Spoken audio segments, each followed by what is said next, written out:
مولانا رومی رحمۃ اللہ علیہ فرماتے ہیں، جسم ہماری وجہ سے پیدا ہوا ہے، نہ کہ ہم اس کی وجہ سے۔ دنیا ہمیں یہ سکھاتی ہے کہ تم وہی ہو جو تمہارا جسم ہے۔ تمہاری شکل، تمہاری طاقت، تمہاری صحت، تمہارا حسن، یہی تمہاری پہچان ہے۔ لیکن یہ قول اس سوچ کو الٹ دیتا ہے۔ یہ کہتا ہے تم جسم نہیں ہو، جسم تمہارے لیے ہے۔ تم پہلے ہو، جسم بعد میں آیا ہے۔ تمہاری اصل روح، احساس اور ارادہ ہے۔ جسم تو بس ایک لباس ہے، ایک سواری ہے، ایک ذریعہ ہے۔ جیسے مسافر گاڑی نہیں ہوتا، بلکہ گاڑی مسافر کے لیے ہوتی ہے، ویسے ہی انسان جسم نہیں ہوتا، جسم انسان کے لیے ہوتا ہے۔ جسم ایک آلہ ہے، مقصد نہیں۔ یہ جسم ہمیں اس لیے دیا گیا کہ ہم سیکھ سکیں، عمل کر سکیں، محبت کر سکیں، صبر کر سکیں، عبادت کر سکیں اور اپنی روح کو پہچان سکیں۔ جسم خود مقصد نہیں، بلکہ روح کے سفر کا ذریعہ ہے۔ اگر جسم ہی اصل ہوتا تو مرنے کے بعد سب کچھ ختم ہو جاتا، کردار، نیت، عمل کی کوئی اہمیت نہ ہوتی، اچھائی اور برائی بے معنی ہو جاتی۔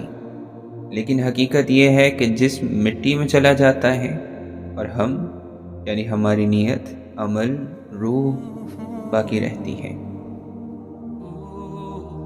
ہم نے جسم کو جنم دیا، جسم نے ہمیں نہیں۔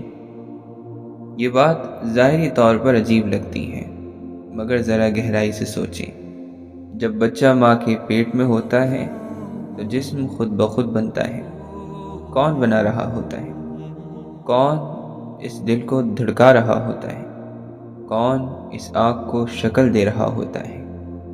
یہ سب کسی گہری شعور، کسی الہی نظام کے تحت ہو رہا ہوتا ہے۔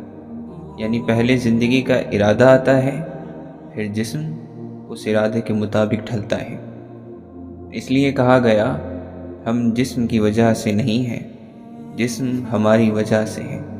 ہماری ہستی جسم سے بڑی ہے، ہماری حقیقت جسم سے گہری ہے۔ جسم وقت کے ساتھ بدل جاتا ہے، ہم نہیں۔ جسم کمزور ہوتا ہے، بوڑھا ہوتا ہے، بیمار ہوتا ہے اور ایک دن ختم ہو جاتا ہے۔ لیکن انسان کے اندر کچھ ہے جو بچپن میں بھی میں تھا، جوانی میں بھی میں ہے، بڑھاپے میں بھی میں رہے گا۔ یہ میں جسم نہیں ہو سکتا، کیونکہ جسم تو ہر لمحہ بدل رہا ہے۔ یہ میں دراصل شعور، روح اور احساس ہے، اور یہی ہماری اصل ہستی ہے۔ جسم کی غلامی انسان کو بھٹکا دیتی ہے۔ جب انسان یہ بھول جاتا ہے کہ وہ جسم نہیں ہے تو وہ جسم کی خواہشوں کا غلام بن جاتا ہے۔ پھر لذت مقصد بن جاتی ہے، آرام سب سے بڑا خواب ہو جاتا ہے، حسن عبادت سے بڑا ہو جاتا ہے، نفس روح پر غالب آ جاتی ہے، اور یہی انسان کی گمراہی ہے۔ یہ قول ہمیں یاد دلاتا ہے، جسم کو استعمال کرو، لیکن جسم کے لیے مت جیو۔